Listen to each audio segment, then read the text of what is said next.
The new book is called Reasons to Vote for Democrats. But the book is actually a joke. It has nothing written in it. And guess what? The joke on Democrats, it's actually selling big time on Amazon. It's hitting #1 on Amazon's bestseller list. The author, Michael Knowles, he joins me now. So, Michael, thanks for coming on. How did you come up with this idea? Well, you know, I've been researching this topic for years and years and years, probably as long as I've been paying attention to politics. And I thought it was high time, now that this country is so divided, that we put together a fully exhaustive and comprehensive book outlining all of the reasons to vote for Democrats. And that's what we did here in this compilation. So can you tell us some chapter headlines? Absolutely. So this book covers just about everything. We cover crime, the economy, values and principles, homeland security, so on and so forth. And when I was considering each of those topics and the reasons that one might vote for Democrats with regard to those topics, it occurred to me it's probably best just to leave all of the pages blank. Are you intending to do a reading on Capitol Hill of those blank pages? I think it's high time that we take this serious scholarship to our nation's capital, and of course pretty soon I'll be coming out with the follow-up books, which are a Caro-esque history of Hillary Clinton's presidency. Oh, so this is a series. You know, right now you're beating you're beating Tony Robbins and Hillary Clinton's books on Amazon. And it looks like they took way more time writing their books, and you're beating them with blank pages about Democrat policies. Go figure. Well, I think it's hard to beat Hillary Clinton, but I'm honored to be doing it nevertheless. You know, Michael, did you get any backlash about your book when they realized your book was empty with blank pages? I didn't, you know, listen, I am trying to provide very important scholarship to the people, and sometimes in a popular market, highly academic and scholarly books like my own receive a little backlash, but luckily we're still looking at about 4.7 or 4.8 stars out of 5 on Amazon, and clearly, if the sales numbers are any indication, the people are enjoying the product they're getting. You know, how do I top that? What a magnificent introduction that was. It's very nice to be with you all tonight. Thank you so much for coming out.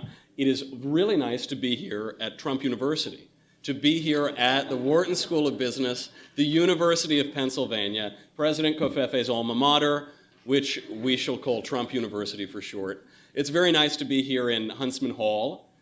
Some people, I worked for John Huntsman Jr. for a time in 2012, and you know, John Huntsman is President Trump's ambassador to Russia, which means that I was colluding with the Russians before it was cool. I was very pleased about that. And if Mr. Mueller is watching tonight, because I know I probably have implicated myself in something, I am both sorry and relieved to say I have had no personal experiences with porn stars. Please leave me alone. Please do not raid my offices or anything like that. So tonight, in Russian Ambassador Huntsman Hall, at the Trump University, we will discuss a very important topic, reasons to vote for Donald Trump. This sounds like the title of my blank book. I wrote a book that became a #1 national bestseller called Reasons to Vote for Democrats, a Comprehensive Guide. It is, at the risk of being boastful, it is the greatest and most important and urgent political treatise of our generation. And but the difference in my talk this evening and in Reasons to Vote for Democrats is there will be words in this talk. There will be some of the best words, folks. Huge, huge words, and I hope they're convincing.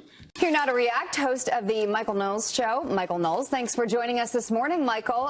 You heard in that clip there the crowd just go crazy when Hillary Clinton came up on the screen reading that excerpt of the book Fire and Fury. What's your reaction to that and the whole night? Well, nothing says entertainment quite like Hillary Clinton, right? Isn't that just what the American people want? I don't know when the Hollywood elite and when the music elite will get the point that we do not want to hear their political opinions. The ratings in the key 18 to 49 demographic on the Grammys have been at several-year lows. Oscars were at 9-year lows last time around. The Golden Globes had low ratings. People are tuning this out. There was one high point last night when Patti LuPone sang, and it was maybe the saddest reminder of what glamour and class used to look like at these awards shows that have now turned into hysterical, unentertaining political rants that the American people very rightly are just tuning out.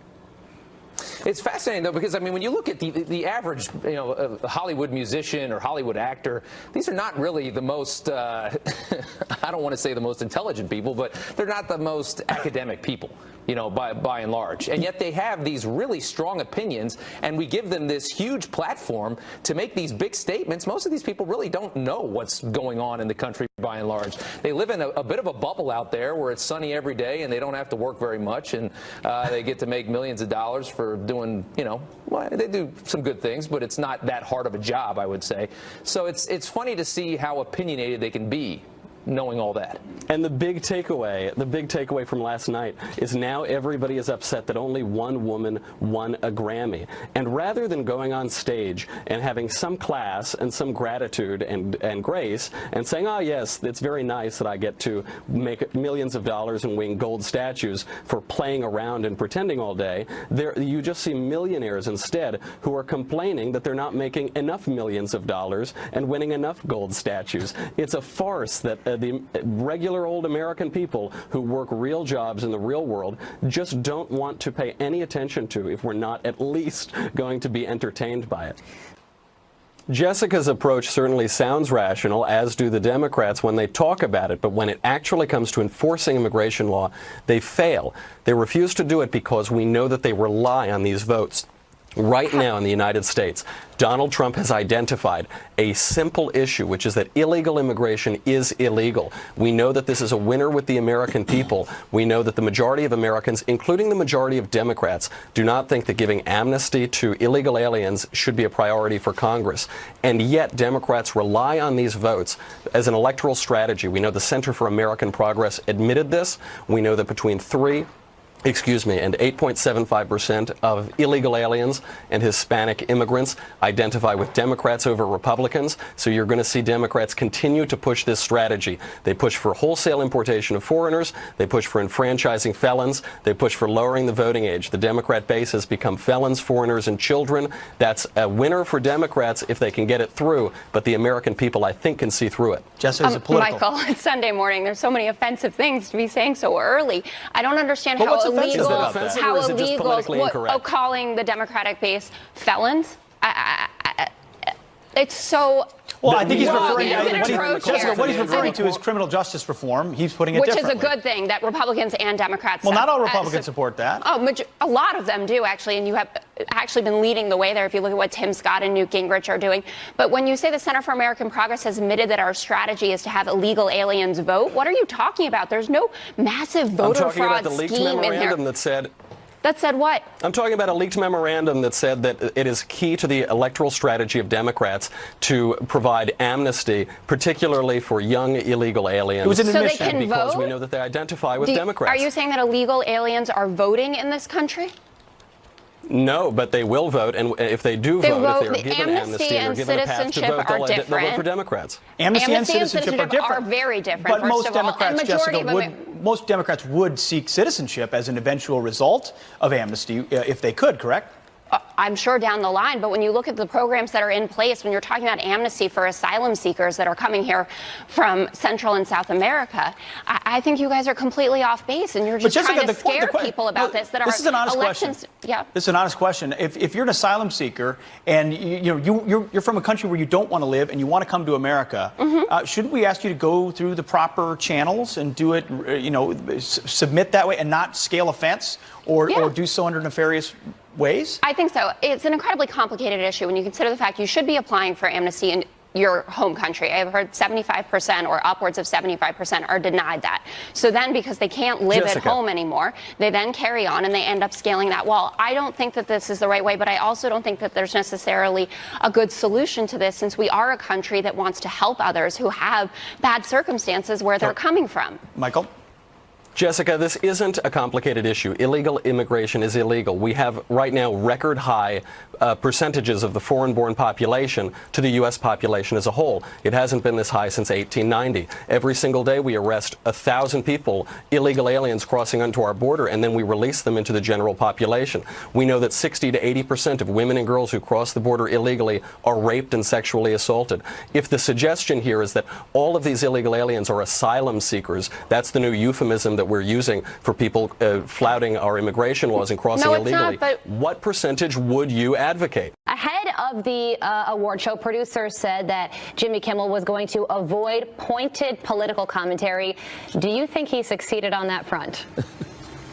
No, I think he just avoided jokes and entertainment. Jimmy Kimmel, I think, made history last night. It was the first joke-free opening monologue to any Oscars telecast.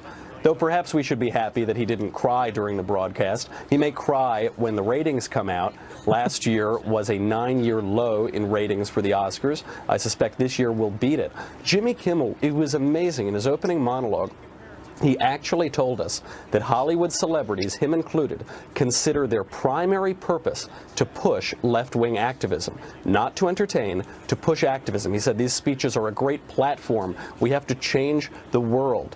And that is how they were used throughout the entire night. We might call this the intersectional Oscars.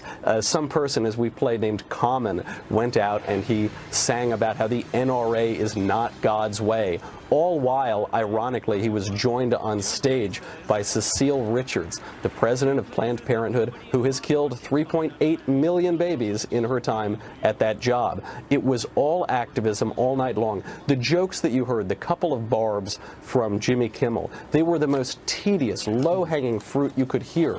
The Republican president is a racist. We've never heard that one before. Or the best, I think, was how Vice President Mike Pence is uncomfortable with pederasty.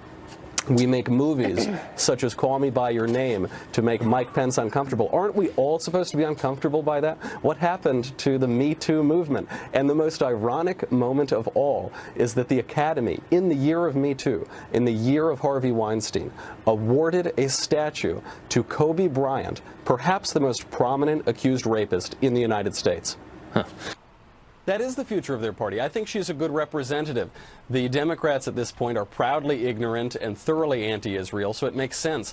This poor girl, Alexandria Ocasio-Cortez, is not making a great first impression, and that is the lasting one. What do we know about her since her campaign hit the national stage? She is a liar. She lied about her upbringing. She pretended to be from a poor part of the Bronx and grow up there. In reality, she grew up in a ritzy part of one of the ritziest counties in the country. I know this because I grew up in the town over from her. So we know that, and now we know that she is proudly ignorant. She has this great line. She says, I don't really know a lot about this, but I firmly believe, frequently wrong but never in doubt. She uses the slogans that we've seen from Democrats now for the past 20 years. We heard in the Bush era, Bush lied, people died. He didn't. We heard no war for oil. There wasn't one. Now we hear Trump colluded with Russia. There's no evidence of that. And the myth of Israeli-occupied Palestine, which I believe is the country east of Narnia and west of Wakanda, is another example of that. Margaret Hoover in that television program scratched just below the surface, and Ocasio-Cortez had no answer. She didn't know anything. All she had learned was ideology. I think apparently Yorktown High School is not as good as we all thought it was. So by the way, Michael, learned these. To your point, she went to Boston University. She says she doesn't know geopolitics in that interview. She majored in international relations. So obviously this is something that she claims to know a lot about. Kudos to Margaret Hoover in that interview for simply listening and following up with, can you please expand on this? What I'm surprised by is she's done so many interviews since this big win a few weeks ago, and yet none of this has been exposed. What does this tell you about bigger picture the Democratic Party?